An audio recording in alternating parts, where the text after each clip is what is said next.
Hello there everyone, and welcome. So, I hope you all enjoyed the trailer for Tannenberg. And, well, at first I was quite surprised to find there was news about Verdun, and the fact that we're gonna, what I thought, release a new squad, the Russians. But it turns out it's gonna be an entirely standalone game, although as we go through it's going to be connected to Verdun. I thought that I would go ahead and clear up some of the questions and also familiarize myself with what is coming. So what is Tannenberg?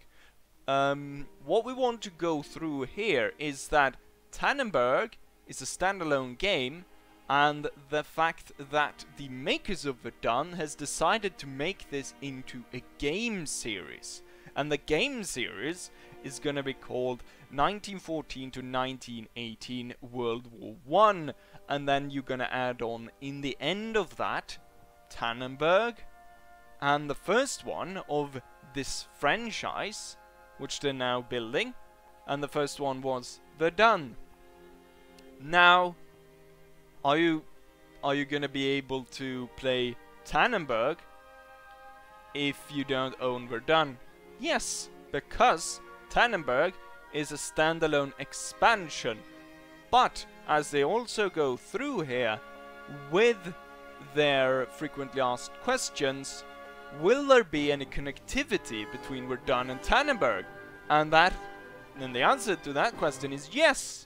The game will be connected in-game, allowing you to switch in between fronts from each game to the other if you own both of them, even though they are both standalone releases. So I imagine this is very similar to what they did with Red Orchestra, and we're gonna see a few other changes here which I think indicate that they're moving towards sort of like Red Orchestra, which I've always wanted them to do. And I think also it's been mentioned by the devs that they have Red Orchestra as sort of a role model for what they want. So we went through with those part. What kind of content are we going to expect now for Tannenberg? Is it just going to be the Battle of Tannenberg? What is it going to be? Well, what they answer in the frequently asked question is that Tannenberg features new maps, weapons, squad, locations, and game modes, all catering to fresh play styles and strategies. So let's go through these. New maps. Well, the difference between the Eastern Front and the Western Front is that there will be more mobility on the Eastern Front. So we won't see trenches like we did in Verdun. It's gonna be wide open plains and maps like that. We're gonna probably get snow maps because, well, it's Russia. Who doesn't want to fight? Who doesn't want to invade Russia during winter? Although, never turns out well, does it? Weapons? Well, of course, there's gonna be added the Russian weapons. So, Mosinagant. We saw the guy carrying a sword. So, a sword. And we can expect a load of other new weapons. One of the things we saw in the trailer is possibly a stationary machine gun. Could be interesting. What do you guys think? Was that just a weapon the German soldier was carrying? Or are there going to be stationary machine guns on the map? Then, squads. When we come to squads, obviously there's going to be new Russian squads, and what we've seen is some kind of normal Russian rifle squad. Then we can imagine that in the trailer there were Cossacks as well, so we can imagine a Cossack squad, possibly also Marine squad, not seen here, but I imagine they could come as well. And then on the Eastern Front we also have other allied nations, so possibly we could see a Romanian squad and a Serbian squad. then what is there for the Germans? What is really different there? Well, what we saw in the thumbnail and is more visible on the Facebook page with the banner profile right now is up in the left corner. We can clearly see Austro-Hungarian troops. We can also see an armored car there, but I don't think they're gonna implement vehicle just yet. But I mean, it's visible there. Is there a plan to have vehicles in Verdun? Does it even work? There is an armored car there in the background, I believe. Check it out. I'm probably gonna set it up so you'll see it now. Anyways, well, game modes.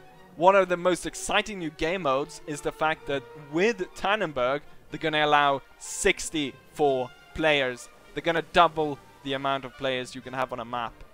This is something I've always wanted, to get the full scale, sort of get the men over there. Troops all over, dying, perfect. World War I, we do like it. Also, it's gonna go closer to, not Verdun, closer to Red Orchestra, which I really enjoy. So that's the game modes. Probably other game modes that we don't know about, but those are the ones that have been mentioned so far. Then we come to some other questions that always come up with these. What's it gonna cost? When it's gonna be released? It's gonna be released for consoles. Let's go with the first one. What's it gonna cost? They haven't said the price yet, but what they have said is the slightly smaller scope of Tannenberg, content-wise, will reflect in the pricing. So we can expect a slightly less, well, a little bit less. It's going to cost a little bit less than Verdun. That's what we're shooting for. Or that's what they're shooting for right now. Although they haven't set the price yet. So it could change. But you can expect either the same as Verdun or less. Because apparently, content-wise, it's going to be not as much as Verdun. Then, what was the next one I said? Release date. Release date has not been set yet, but what they're working for is to be released this year. So it's hopefully, and what their goal is to release this year, 2017. Then, last, but, well, surely least, because, I don't know. Well, well, PC Gamer, Master Race, and so on. Is it going to be released on consoles? And for its first release, no. They have not confirmed that it's going to go on consoles. It could go over to consoles, because Verdun was shifted over to consoles.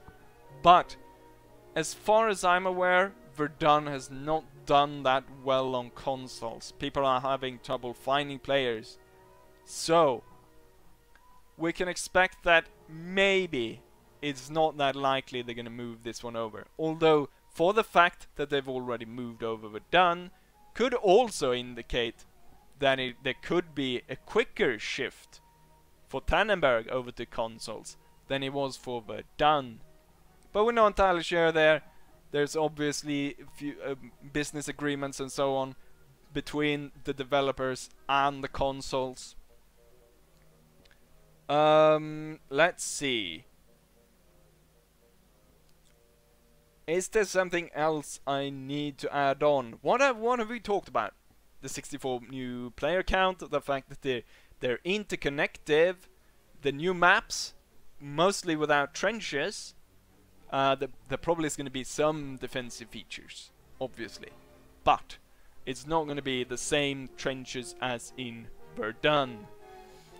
As I always said 64 players, but I really like the 64 player thing, so it can't be said enough.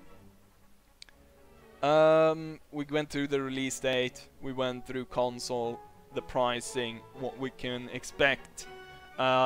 Different squads, talk about possibly, you know, Serbia, Romania, Austro-Hungary.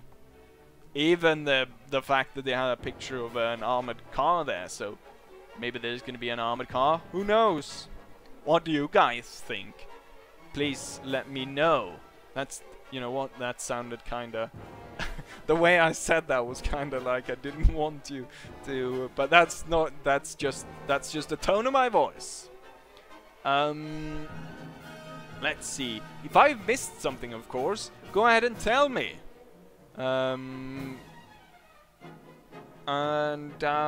Yeah. I don't think there's anything more. If I missed anything, of course, go ahead and let me know, and I'll probably add something here. I'll add links to the